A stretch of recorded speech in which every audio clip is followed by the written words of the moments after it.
আমি হচ্ছে চাঁদপুরে থাকি। তো আমি ক্লাস 9 এ পড়ি ড্যাফোডিল ইন্টারন্যাশনালে।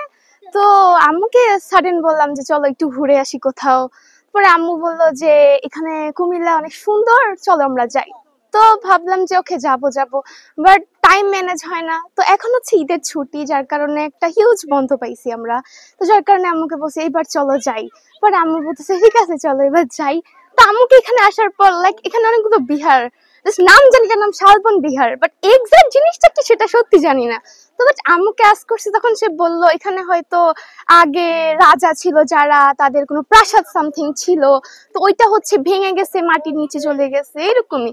বাট আমার মনে হয় এরকমটা না, আরো কিছু থাকতে পারে সাথে। তো এখন দেখতেছি বাট ওরকম কিছু পাচ্ছি না এক্সাক্ট যে এটার মিনিং। তো বাসায় যাই আরেকবার রিসার্চ করতে হবে যে মেইনলি এখানে কি আছে।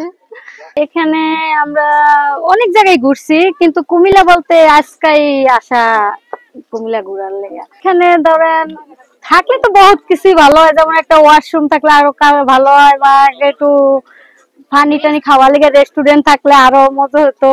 এই তো ভালো লাগতো। বর্তমান হিসাবে অনেক কমই, অন্য অন্য জায়গায় দেখা গেছে ঘুরতে গেলে আরো বেশি টাকা দিয়েও ঢুকতে হয়, কিন্তু এটা 30 টাকাটা বড় কিছু মনে হয় না, কমই আছে।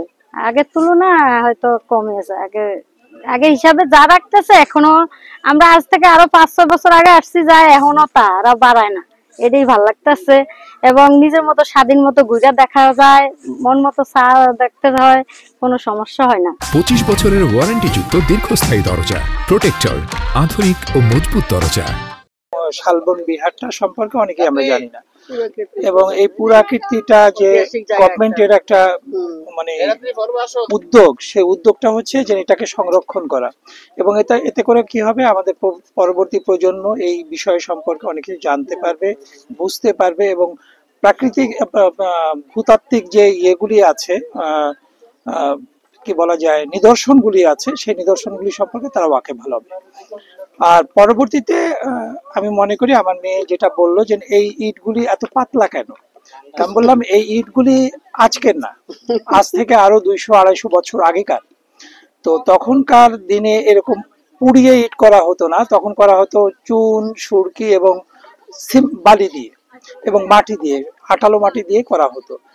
আর এখন যেগুলি এর বাইরে যেগুলি দেখা যাচ্ছে, এইগুলি কিন্তু লোকাল, এখান থেকে এখন পুড়িয়ে এটাকে সংরক্ষণ করার জন্য এটা করা হয়েছে। তবে অনেক জিনিস এখান থেকে হারিয়ে গেছে, যে জিনিসগুলি আমি আগে এসে দেখেছিলাম কিন্তু এখন দেখতে পেলাম না। যেমন এই কুয়াটা, এখানে একটা কুয়া আছে, এই কুয়াটা এখন ভরাট হয়ে গেছে এবং নোংরা পানি।